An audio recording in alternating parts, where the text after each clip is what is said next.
Hi hello నమస్తే welcome to spicy crunch. నేను మీ అనుష.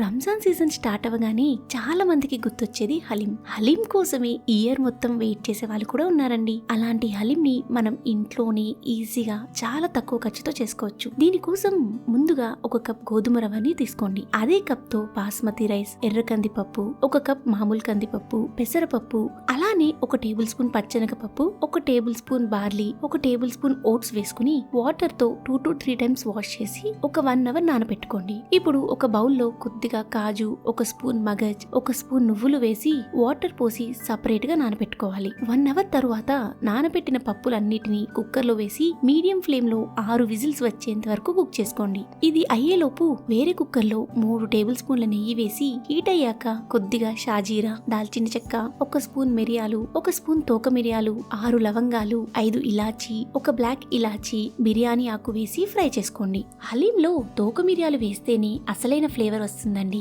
అందుకే కంపల్సరీగా వేసుకోండి. ఇప్పుడు ఒక కేజీ చికెన్ ని నీట్ గా వాష్ చేసి ఆయిల్ లో నీచు నీరు పోయేంత వరకు కుక్ చేసుకోవాలి. ఇప్పుడు 4 పచ్చిమిర్చి, ఒక టేబుల్ స్పూన్ కారం, ఒక స్పూన్ హోల్ గరం మసాలా, ఒక స్పూన్ ధనియా పౌడర్, ఒక స్పూన్ జీరా పౌడర్, రుచికి సరిపడా సాల్ట్, కొద్దిగా పసుపు వేసి స్పైసెస్ అన్ని పీసెస్ కి పట్టేలా కలుపుకుని నీచు నీరు పోయి ఆయిల్ ఇలా స్క్వీజ్ అయ్యేంత వరకు కుక్ చేసుకోండి. ఇప్పుడు కొద్దిగా కొత్తిమీర, పుదీనా, అలానే బ్రౌన్ ఆనియన్స్, ఒక కప్ థిక్ కర్డ్ వేసి పీసెస్ కి పట్టేలా కలుపుకోవాలి. అలానే వాటర్ కూడా యాడ్ చేసి కుక్కర్ లో మీడియం ఫ్లేమ్ లో 4 విజిల్స్ వచ్చేంత వరకు కుక్ చేయండి. ఇది అయ్యేలోపు మనం ఆల్రెడీ బాయిల్ పెట్టిన పప్పులన్నీ విజిల్స్ వచ్చి ప్రెషర్ కూడా పోయాయండి. ఒక్కసారి మూత తీసి చూద్దాం. చూసారు కదా ఎంత బాగా మెత్తగా కుక్ అయిందో. ఇప్పుడు పప్పు గుత్తితో లేదా స్మాషర్ తో అయినా సరే ఇలా స్మాష్ చేసి పక్కన పెట్టండి. చికెన్ కూడా 4 విజిల్స్ వచ్చాయండి. దానిని ఓపెన్ చేస్తున్నాను. చికెన్ కూడా పర్ఫెక్ట్ గా కుక్ అయింది. ఇలా పైకి వచ్చిన ఆయిల్ ని అలానే వాటర్ ని కొద్దిగా బౌల్లోకి తీసి పక్కన పెట్టుకోండి.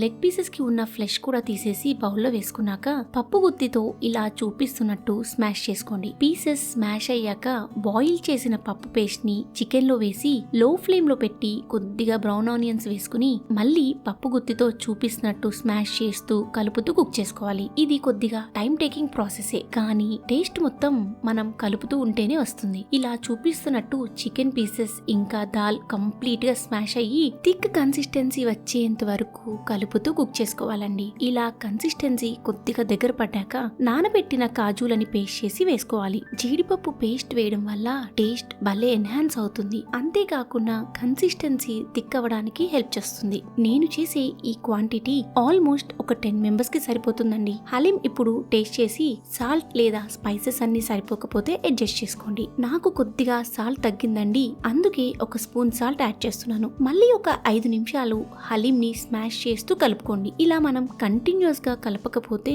అడుగంటి టేస్ట్ మొత్తం పాడవుతుంది. అందుకే హలీం కంప్లీట్ ప్రాసెస్ అయ్యేంత వరకు కలుపుతూ ఉండాలి. ఇప్పుడు కొద్దిగా మిల్క్ యాడ్ చేసుకోవాలి. తరువాత గీ, అలానే డ్రై రోజ్ పెటల్స్ యాడ్ చేయండి. మిల్క్ వేయడం వల్ల ఫ్లేవర్స్ అన్నిటిని బ్యాలెన్స్ చేస్తుంది. డ్రై రోజ్ పెటల్స్ లేకపోతే స్కిప్ చేయండి, పర్వాలేదు. ఇప్పుడు మరో 5 నిమిషాలు కుక్ చేస్తే ఇలా క్రీమీ కన్సిస్టెన్సీకి వస్తుంది. అప్పుడు స్టవ్ ఆఫ్ చేసి సర్వింగ్ బౌల్ లోకి తీసుకుని మనం ఇందాక చికెన్ బాయిల్ చేసిన వాటర్ ఆయిల్ తో పక్కన పెట్టాం కదా, అది పైన వేసి కొద్దిగా బ్రౌన్ ఆనియన్స్, కొత్తిమీర, పుదీనా, అలానే డ్రై ఫ్రూట్స్ యాడ్ చేసుకుని సర్వ్ చేసుకుంటే ఎంతో టేస్టీగా ఉండే చికెన్ హలీం రెడీ. చూస్తుంటేనే నోరు ఊరుతుంది కదా. మరి ఇంకెందుకు లేటు, ఈ రంజాన్ సీజన్ లో మీరు ట్రై చేసి మీకెలా వచ్చిందో నాకు కామెంట్ బాక్స్ లో చెప్పండి. ఇలాంటి మరిన్ని వీడియోస్ కోసం please like, do, share and subscribe to our channel spicy crunch.